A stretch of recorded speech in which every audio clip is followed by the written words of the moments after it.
मल्लिकार्जुन खरगे साहेब यांचं आगमन या ठिकाणी झालेलं आहे। जोरदार टाळ्यांच्या गजरात आपण सगळ्यांनी त्यांचं स्वागत करायचंय।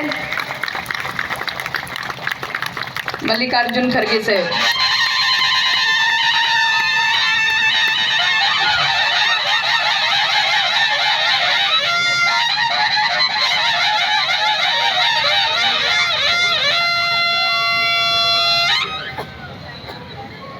आघाडीचा काँग्रेस पक्षाचे सर्वोच्च नेते, अखिल भारतीय काँग्रेस कमिटीचे अध्यक्ष आणि देशाच्या सर्वोच्च मंदिराचे विरोधी पक्ष नेते माननीय मल्लिकार्जुन खरगे साहेब यांचं इथे आगमन झालेलं आहे।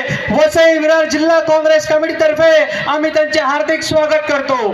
देशाच्या सर्वोच्च स्थानी, देशाच्या सर्वोच्च खरगे साहेब आगे बढ़ो, खरगे साहेब आगे बढ़ो, खरगे साहब आगे बढ़ो।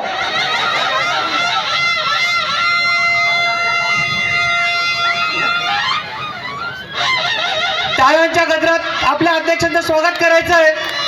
जोरदार टाळ्यांच्या गजरात खरगे साहेबांचं स्वागत करायचं आहे आणि वसई विरारचा आवाज दिल्लीला पोहोचवायचा आहे।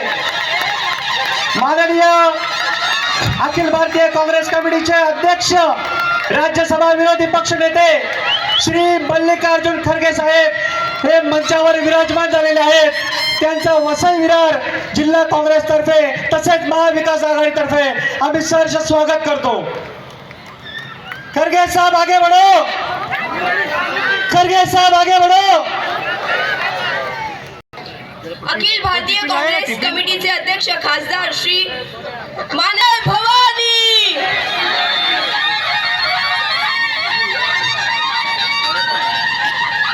यांना विनंती करेन की त्यांनी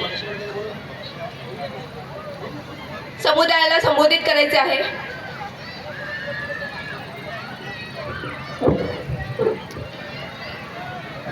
वो क्या कह रहे हैं? आपने महंगाई इतनी बढ़ाई के रखी है, आपने गैस सिलेंडर घर में देने वाले हर चीज का भाव इतना बढ़ा के रखा है, बेरोजगारी इतनी बढ़ा के रखी है कि महिलाओं को अपने मंगलसूत्र या फिर तो गिरवी रखे या फिर तो बेच के अपना घर चलाना पड़ रहा है। इसलिए इनके वाक्य इनके लिए ही सही है। और महत्वपूर्ण मैं मुद्दा बताना चाहूंगी, शिवसेनेच्या बाबतीत जे सांगतात की शिवसेना काँग्रेस बरोबर गेली म्हणजे शिवसेनेनं हिंदुत्व सोडलं, यांना आम्ही म्हणतो तो 370 हटवल्यानंतर 1800 काश्मीरी पंडितांच्या हत्या काश्मीरमध्ये झाला, त्याची जबाबदारी कोणाची? काश्मीरी पंडितांची आजही घर वापसी झाली नाही, त्याची जबाबदारी तुम्ही घेणार आहात का? तुम्ही सांगताय काश्मीरमध्ये आम्ही 370 हटवलं म्हणून महाराष्ट्रात आम्हाला मतदान होईल, म्हणजे एका राज्यात तुम्ही काहीतरी केलं म्हणून तुम्हाला महाराष्ट्राची जनता मतदान करणार आहे असं तुम्हाला वाटत असेल तर महाशयानं, याच भारतातलं एक राज्य मणिपूर गेले 12 महिने ते जळताना आम्ही पाहतो आहोत। 15-15, 16-16 वर्षाच्या मुलींची नग्न धिंड काढून त्यांचे लचके तोडणारे भाजप शासित प्रदेशातले गुंडे आम्ही पाहिलेले आहेत। त्याच्यामुळे तुम्हाला मतदान आम्ही कोणत्याही परिस्थितीत करणार नाही, हे आपण लक्षात ठेवायचं आहे। आपण त्या ठिकाणी काय केलं हेही त्यावेळेला सांगितलं पाहिजे।